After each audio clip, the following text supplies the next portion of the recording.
Hey, how you doing? Welcome back to a new video. Welcome back to the first video of 2023. So today we're going to be going through 1 year of ownership with the Sony a7IV because it's been a big year. It's been a big year. Now in Australia we received it a few months before everyone else, so I have had a little bit more time to test this camera. So I wanted to give you my thoughts because I did a 3-month review somewhere up here and it needs to be updated. It needs to be updated because I said a few things. But this, it's like a Ferrari. It goes well, but it's temperamental as anything. Now, I have taken this thing on client shoots. I've taken it through weddings. I've taken it through the Gobi Deserts of Mongolia. I've taken it through the Altai Ranges covered in glaciers. I've taken it to areas well below freezing. I have taken it through the Italian Alps. It has been up and around in a backpack, on a plane, bumping through in a 4-wheel drive. It's been everywhere that you could possibly ask a camera to go. That's where this thing has been. So I wanted to give you my thoughts because things have changed. Things have changed and I want to let you know all the stuff that I've come to know about this camera. So let's go for a walk, let's discuss. Alright, so in this review we'll be going through the good, the great, the not so great, the bad and the terrible, just to keep it in line with my 3-month review because we've got to keep things consistent here. Now, we're not going to be doing 3 things from the first review. That is, we're not going to have any dramatic wording like godsend. Is just a lifesaver. We're not going to have that really high-pitched, annoying music. 60 to 100, it was like just a little. Because I watched it back, I'm like, ooh, it's a lot of music. And we're not going to be talking about the camera being a Ferrari because it's not a Ferrari, it's a camera. Alright, so the first thing I want to talk about is my absolute favorite. It's still my absolute favorite, and that is the mode dial switch.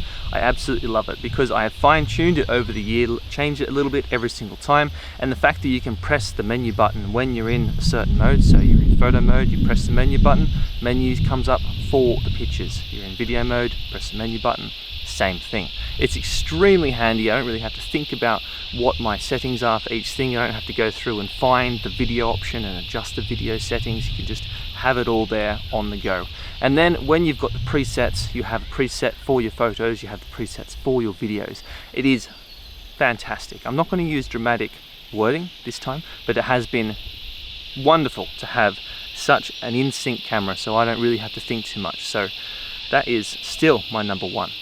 So the other things I want to address is the updates that have come along for this camera. So IAF used to be fine, it would miss occasionally, which was especially annoying on wedding shoots, but that has been fixed. It's been completely fixed. I can rely on it now. Continuous autofocus, I come up here,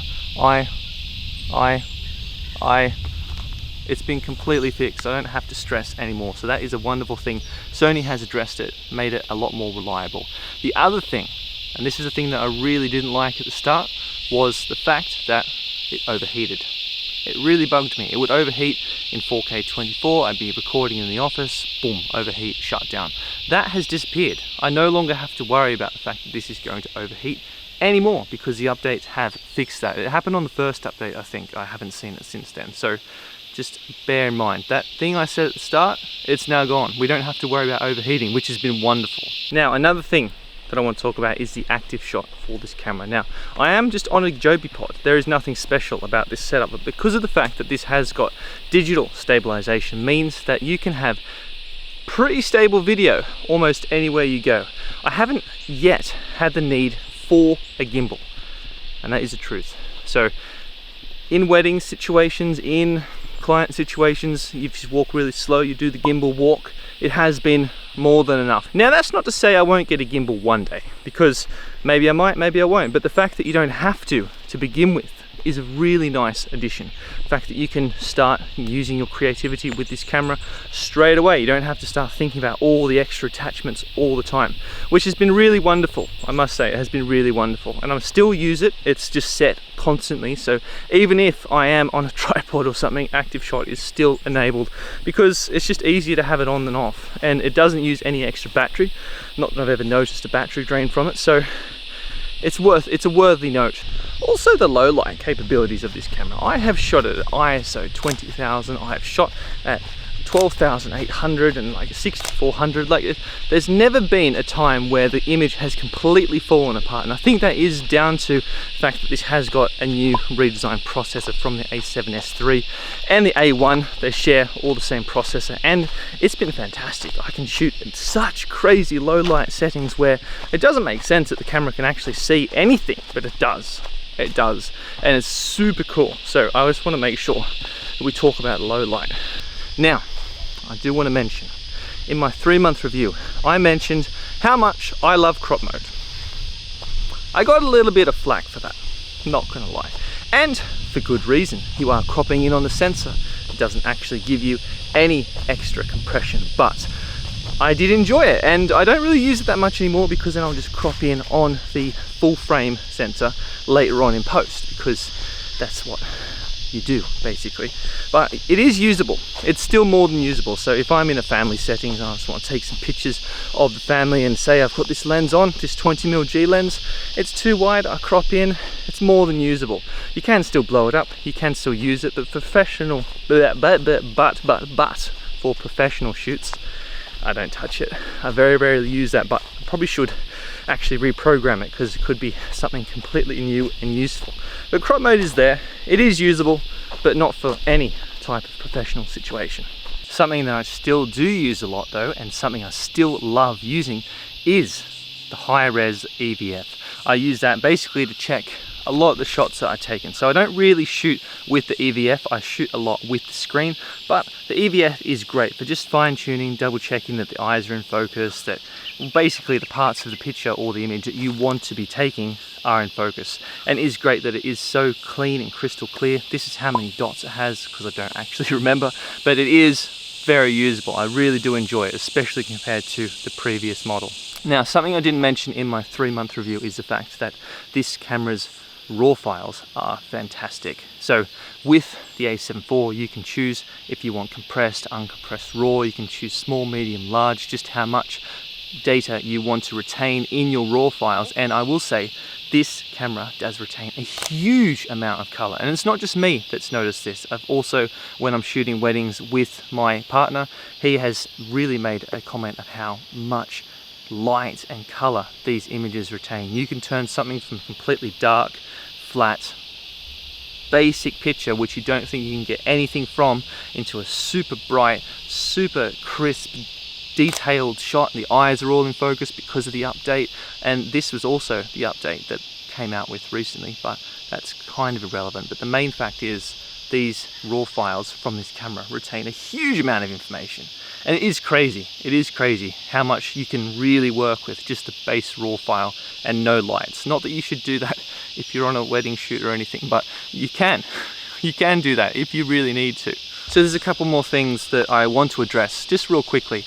I haven't mentioned the flip screen yet. Now, I still really like it. It still feels a little bit fragile. Not that it's gotten loose over the year. It still feels as tight as it did when I first bought the camera, but it is still something you have to think about. Now, the a7IV has just come out, and that has got the rotating screen out and around and all that fun stuff. That is a fantastic addition. If I could upgrade this flip screen to that, I probably would. Not gonna lie, I probably would. It's fine, and it's more than usable as it is, and I still really love the fact that I can check what I'm doing right now and look at the screen and go, oh yeah, my eye's in focus, come back, talk to the lens. It's still really wonderful, but it is something you have to think about. If you are doing handheld video, you have to think about what the screen is doing and where it's at, because you just don't want to bump it or knock it and then potentially damage it and then have to send it back to Sony to fix. So it is something that I do want to mention. Now also, 4K 30 no crop. I mentioned this at the start in my 3-month review. It's still wonderful. I still use it all the time. I find no quality drop, no quality loss or difference. The only crop with this camera is the active shot. I have seen how that looks, and I'm more than happy to have that crop on my 20mm lens. It's fine. But 4K 30 is still something I use a hell of a lot, and 4K 30, if you've never used it, try it out.